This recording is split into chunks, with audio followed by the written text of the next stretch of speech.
don't smoke meth. That's the biggest takeaway for that, right? Poor lass. Fun Jesus hen. Hi guys, it's markabusi here and we're back with another song reaction, and today we are doing A House in Nebraska by Ethel Cain. The weird wee... Let's see, how can I best describe Ethel Cain?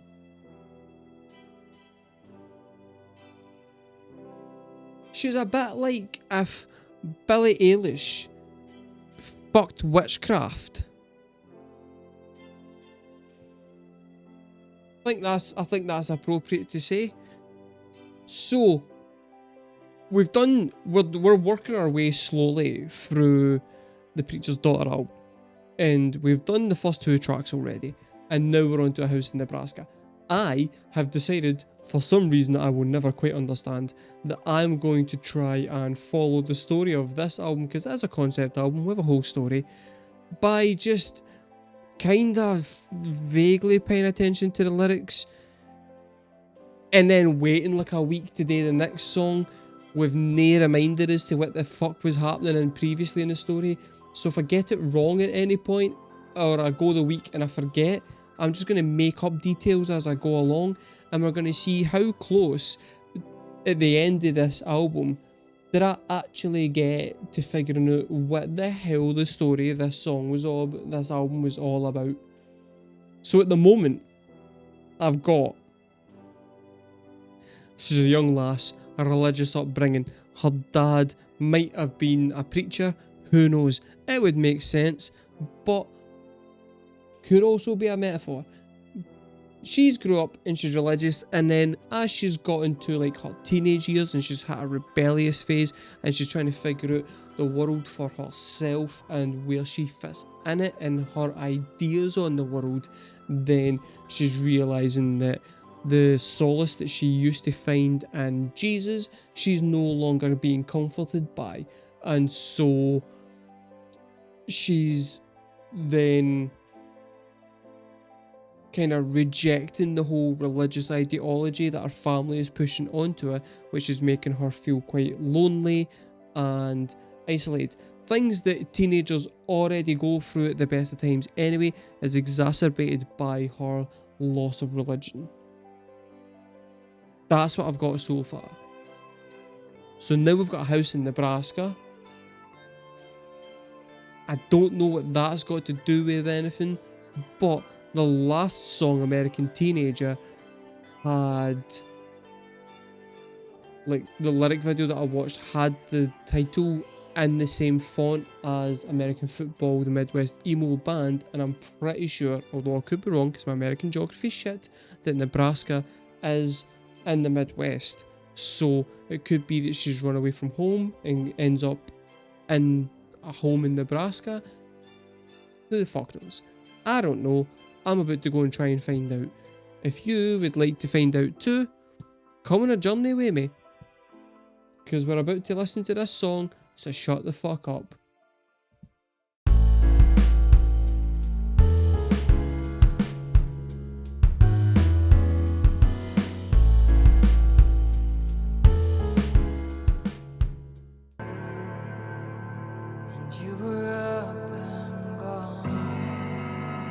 Okay.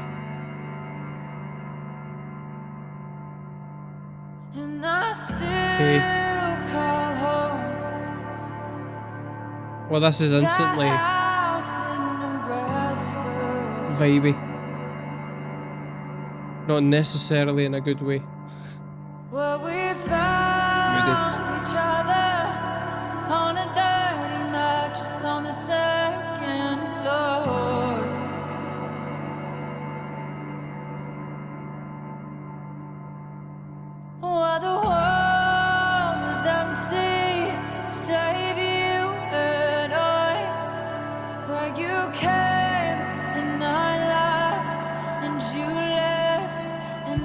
Her low register there is very, very reminiscent of Lana Del Rey, particularly in some of her songs.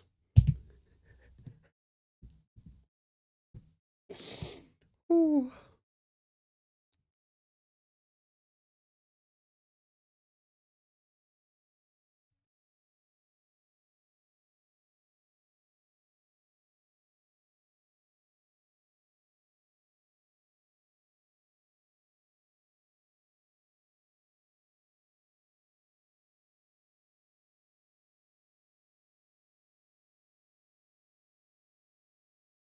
Oh no, that is a spring reverb.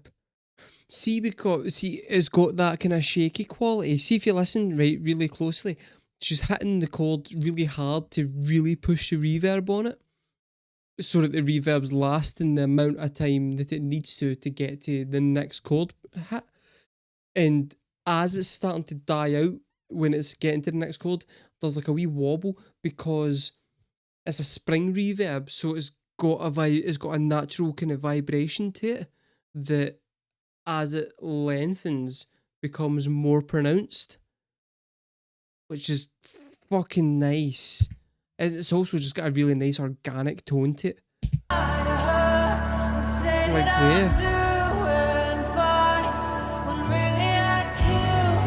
It's almost like it's got its own inbuilt tremolo already.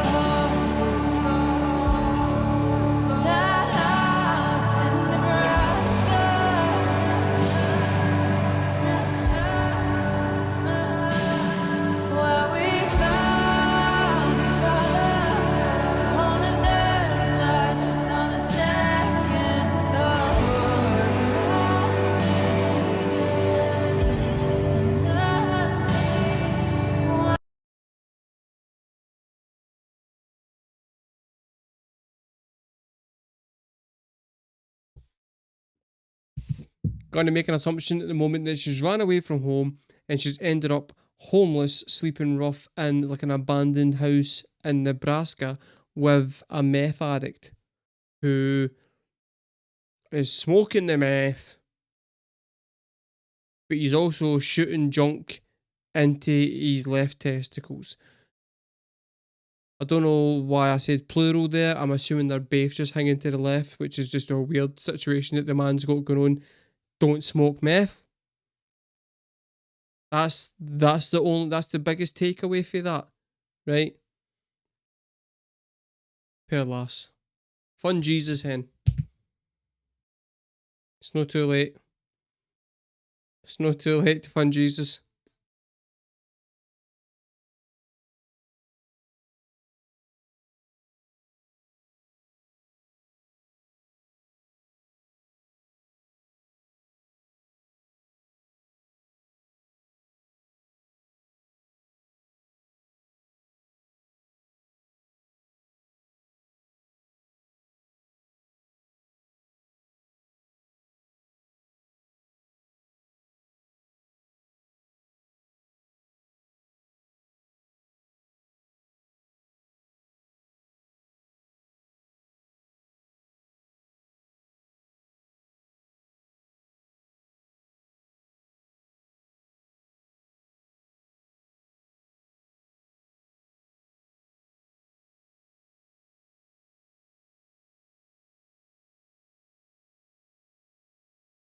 Okay.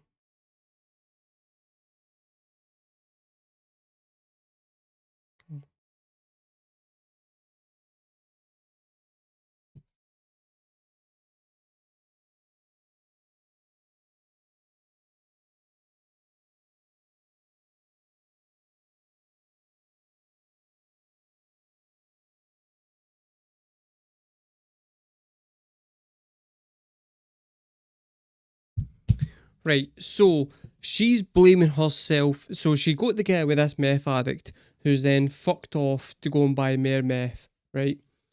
And then she's left bereft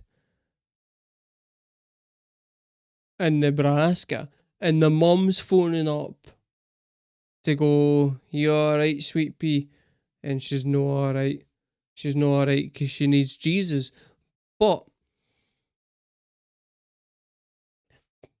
this reminded me of a wee funny, right? So, see, I broke up with an ex once, right? Cheated on me, it was rough. But, so I broke up with her, and then I took all my stuff, so I lived with her, right? In her mum's house. Stayed with her and her mum. And then went away. Right. I took all my stuff. I went home. And apparently her mum turned into the next day and went, how? Where's Mark? And she was like, oh, he broke up with me. And she said, took him long enough. I don't know why he stayed this long. And I thought, that's a good woman. That's a good woman.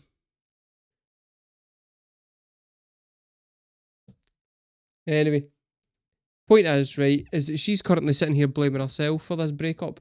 But I'm going to go under the assumption that if the mum is willing to phone you up to check up on you to see if you're doing all right, then actually you're not at fault. It's the guy, and even the mum knows that. That would be my takeaway for it. But this is all new to her, and I can see why she's sitting blaming herself as well. So it's that kind of thing where it's like she can't see because she's too entrenched in her feelings in the situation in general to understand that she's no responsible for the breakup. And her natural inclination is to blame herself. But really, from an outsider's perspective looking in, I don't think she's at fault at this.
I'm sorry to interrupt this again, right? But I need to ask the question, right?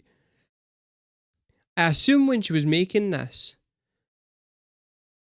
Miss Cain here spent a lot of money getting her first decent reverb pedal and just went, I'm getting my money's worth. Because fuck me. Every single instrument, including her voice, every voice in it, is so drowned in reverb that the entire thing is just... It sounds beautiful. I love a bit of reverb, right? I love a wee bit of reverb. It's so fucking dreamy sounding. It's beautiful. But fuck me, man. You could have put a wee bit of you could have camped one instrument down. Even just the bass drum. The bass drum's fucking the bass drum's like a tiny explosion in the distance. The snare drum goes on for days.